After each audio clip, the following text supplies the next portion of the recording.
बिल्लाहि मिनश्शैतानिर्रजीम बिस्मिल्लाहिर्रहमानिर्रहीम. Assalamu alaikum, dear students. Our today's class for the 12th is hemophilia. Let's first see what's hemophilia. Hemophilia is a genetic disorder in which the blood doesn't clot normally. Perhaps the most well-known bleeding disorder. Hemophilia can be mild, it can be moderate, or severe depending upon the amount of so-called clotting factors. It is a genetic sex-linked disorder, hemophilia, a group of proteins in the blood. Hemophilia is caused because of the lack of factor 8, that is 8th anticoagulant factor, which helps in normal coagulation, but the lack of this factor will reduce the coagulation and the continuous bleeding will occur. It is a rare condition. The most common type of hemophilia affects 1 man out of 5,000. It is 1 out of 5,000.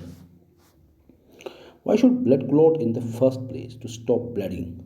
You might be knowing that whenever there occurs an injury, that's external injury, we can see internal injury occurs, many injuries occur. They can be clotted by the intrinsic pathway and the extrinsic pathway. That factor responsible is factor 8. That's called anti-hemophilic factor. Now the hemophilia, in the same way, color blindness. Hemophilia is of various types. Hemophilia A, it's of various types. Hemophilia A, or classic hemophilia, is the most common type of disease. It is caused by having a reduced level of clotting factors. 8th, hemophilia B, also known as Christmas disease, is caused by having a reduced levels of clotting factor 9.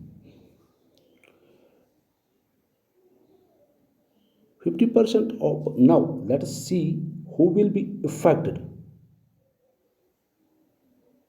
Who will be affected? Both 50% of boys whose mothers are carriers develop hemophilia. 50% of girls whose mothers or carriers become carriers themselves and may have symptoms. This hemophilia passes through from parents, through daughters, to the next generation, males. That's crisscross pattern, also crisscross pattern. None of the boys whose fathers have hemophilia will develop hemophilia. All of the girls whose fathers have hemophilia become carriers and they may also have symptoms. The future of hemophilia.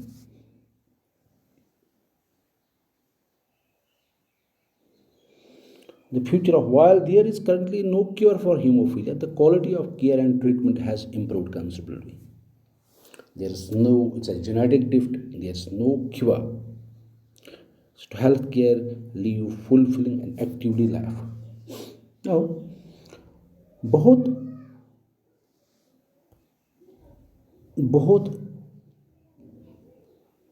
men and women have an X chromosome, but where women have two.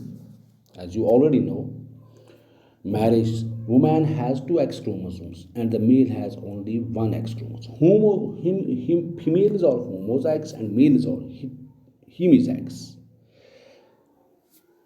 If the males have hemophilic gene, hemophilia on the X chromosome, there is no other homologue to stop its expression. It can be expressed. In case of females, it cannot be expressed. It remains silent. The expression is stopped by another X chromosome, homologue portion of the X chromosome. That's why females are carriers and males are hemophilics. Suppose a man without the hemophilia gene decided to have a child with a woman who carries the gene. Their child will not necessarily have hemophilia. The same is true for a woman who does not carry the hemophilia gene and a child with a man has hemophilia. Their child will necessarily have hemophilia. Here is the another way of representing the susceptibility to hemophilia correct in the next gen. 50% boys whose mothers are carriers develop hemophilia. 50% of girls whose mothers are carriers become carriers themselves and may have symptoms. That's all about the topic.